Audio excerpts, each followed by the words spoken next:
دعوتی و اصلاحی اور روحانی علاج سے متعلق قرآن و سنت کی روشنی میں مزید ویڈیوز دیکھنے کے لیے ہمارے یوٹیوب چینل عارف محمود سلفی آفیشیل کو سبسکرائب کیجیے۔ نحمده و نصلی علی رسوله الکریم، اما بعد، اعوذ باللہ السمیع العلیم من الشیطان الرجیم من حمزه و نفخه و نفثه۔ سوال ہے کہ کیا جادو واقعتاً اثر رکھتا ہے یا اس کی کوئی تاثیر نہیں ہوتی؟ میرے بھائی، جادو واقعتاً اللہ کے حکم سے اثر رکھتا ہے۔ اللہ کے حکم سے، جو نقطہ میں عرض کر رہا ہوں اس کو یاد رکھیں کہ جادو واقعتاً اللہ کے حکم سے اثر رکھتا ہے، اور جادو سے کسی شخص کو قتل بھی کیا جا سکتا ہے، کسی کو بیمار بھی کیا جا سکتا ہے۔ کوئی شخص اگر اس کے اوپر جادو کر دیا جائے تو وہ اپنی زوجہ کے پاس جانے سے عاجز بھی آ سکتا ہے، بلکہ جادو اللہ تعالیٰ کے حکم سے خاوند اور بیوی کے درمیان جدائی بھی ڈال سکتا ہے، ایک دوسرے کے دل کے اندر نفرت بھی ڈال سکتا ہے اور محبت بھی، نفرت بھی ڈال سکتا ہے اور محبت بھی۔ یاد رکھو میرے بھائی ایک بات اچھی طرح کہ یہ سارے کام جو میں نے ابھی اوپر ذکر کر چکا ہوں، یہ سارے کام اللہ کے حکم سے ہوتے ہیں۔ اللہ کے حکم کے بغیر کچھ نہیں ہو سکتا، اور اس کی سب سے بڑی دلیل جو ہے وہ امام کائنات جناب محمد الرسول اللہ صلی اللہ علیہ وسلم پر جو جادو ہوا۔ اگر میں اس پوری حدیث کو آپ کے سامنے ذکر کرنا شروع کروں جو اما عائشہ رضی اللہ تعالی عنہا سے بخاری شریف کے اندر موجود ہے، اللہ کے نبی علیہ الصلوۃ والسلام پر جادو کے حوالے سے، تو ہماری یہ گفتگو بہت طویل ہو جائے گی، لیکن جو باتیں میں پہلے عرض کر چکا ہوں کہ یہ سارے کے سارے کام ہو سکتے ہیں اللہ کے حکم سے۔ قرآن حکیم کا پہلا پارہ سورہ بقرہ اٹھائیں، آیت نمبر 102، وَاتَّبَعُوا مَا تَتْلُو الشَّيَاطِينُ عَلَى مُلْكِ سُلَيْمَانَ وَمَا كَفَرَ سُلَيْمَانُ وَلَكِنَّ الشَّيَاطِينَ كَفَرُوا يُعَلِّمُونَ النَّاسَ السِّحْرَ۔ یہ پوری آیت آپ پڑھیں۔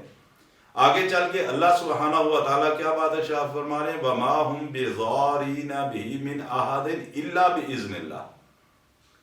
اللہ کے اذن کے بغیر کچھ نہیں ہو سکتا۔ اللہ کے رسول صلی اللہ علیہ وسلم پر بھی جو جادو ہوا وہ بھی اللہ کے حکم سے ہی اثر انداز ہوا، جس حد تک اللہ چاہتے تھے اس حد تک اثر انداز ہوا۔ باقی کسی کے ذہن میں یہ بات بھی ہو سکتی ہے کہ جادو سے بندہ کیسے قتل ہو سکتا ہے؟ موت کا وقت وہی ہوگا جو اللہ نے تقدیر میں لکھا، جو اللہ نے مقرر کیا۔ یہ نہیں کہ جادو سے جلدی مر جائے گا، نہیں، وہ وقت وہی متعین ہے جو اللہ نے تقدیر میں لکھا۔ اللہ نے تقدیر کے اندر اس کی موت اس طریقے سے لکھی کہ یہ جادو ہوگا، فلاں شخص اس کے اوپر کروائے گا، فلاں کرے گا، اور اس کے اختتام پر اس کی موت واقع ہو جائے گی۔ یہ اللہ نے لکھا، وہ اللہ کا اذن ہے، اس کی اجازت سے ہو رہا ہے۔ وَمَا هُمْ بِضَارِّينَ بِهِ مِنْ أَحَدٍ إِلَّا بِإِذْنِ اللَّهِ۔ کوئی بھی شخص فوت ہوتا ہے، کسی کو مچھر نے کاٹا، یہ آج کے معاشرے میں آپ دیکھتے ہیں ڈینگی کے شور مچا ہوا ہے، یہ کیا ہے؟ مچھر ہے نا۔ مچھر نے کاٹا، پلیٹلیٹس کم ہوئے اور مسائل کا شکار ہوا، بخار ہوا، بی پی اپ ڈاؤن ہوا، سارے مسائل ہوئے، آخر میں کیا ہوا؟ اینڈ موت ہو گئی۔ کیا یہ اللہ کے اذن کے بغیر ہوا؟ یہ اللہ کے اذن سے ہی ہوا کہ اس کو مچھر نے کاٹنا تھا، اس کے بدلے میں اس کے جسم کے اندر وہ جراثیم جانا تھا، وہ بیماری لاحق ہونی تھی، اور اختتام اس کی زندگی کا اس طرح ہونا تھا کہ اس کی موت واقع ہونی تھی۔ ذریعہ کیا بنا؟ مچھر۔ مچھر کاٹا، ملیریا ہوا، ملیریا، ٹائیفائڈ کے بعد موت۔ اسی طریقے سے جادو برحق ہے۔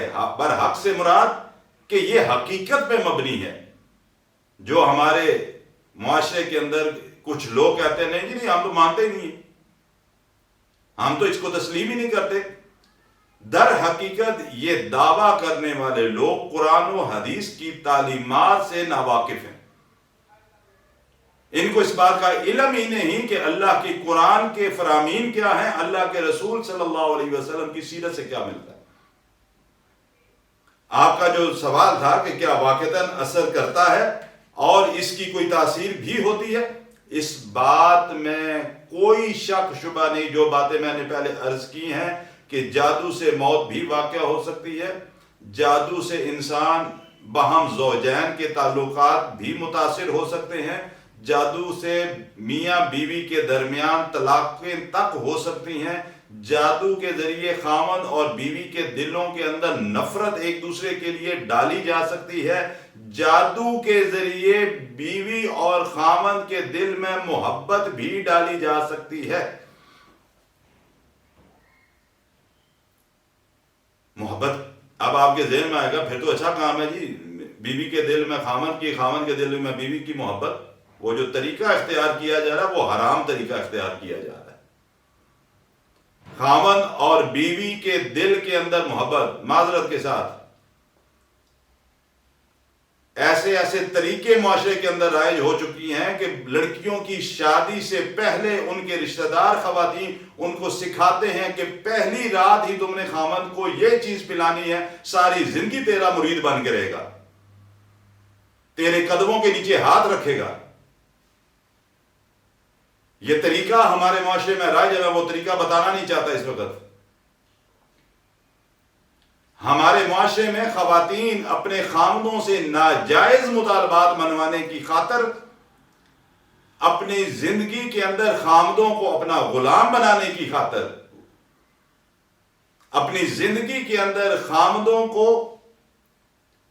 اپنے اس حد تک گرویدہ رکھنے کی کہ ہر جائز اور ناجائز بات کے اوپر آمین کہتے ہیں۔ جائز بات تو جائز ہے، ناجائز باتوں کو بھی مانے۔ وہ سارے حربے استعمال کرتی ہیں خواتین کہ جس کی وجہ سے خاوند جو ہے اپنے ماں باپ کو چھوڑنے پہ تیار ہو جاتا ہے، لیکن بیوی کا اس کے دل کے اندر اس حد تک وہ تعلق بن جاتا ہے کہ جس کی وجہ سے وہ دور نہیں ہوتا۔ یہ اسلام کے منافی ہے۔ ہاں، باہم زوجین کے اللہ نے حقوق رکھے ہیں، خاوند کے ذمہ ہے کہ وہ بیوی کے حق ادا کرے۔ بیوی کا حق صرف حقوق زوجیت نہیں ہوتا، بیوی کا حق ہوتا ہے کہ اس کے ساتھ پیار کے ساتھ، محبت کے ساتھ، اس کی ضروریات کا خیال رکھتے ہوئے ہر لحاظ سے اس کے ساتھ جو ہے اچھے طریقے سے خاوند پیش ہے۔ یہ بیوی کا حق ہے خاوند کے ذمہ۔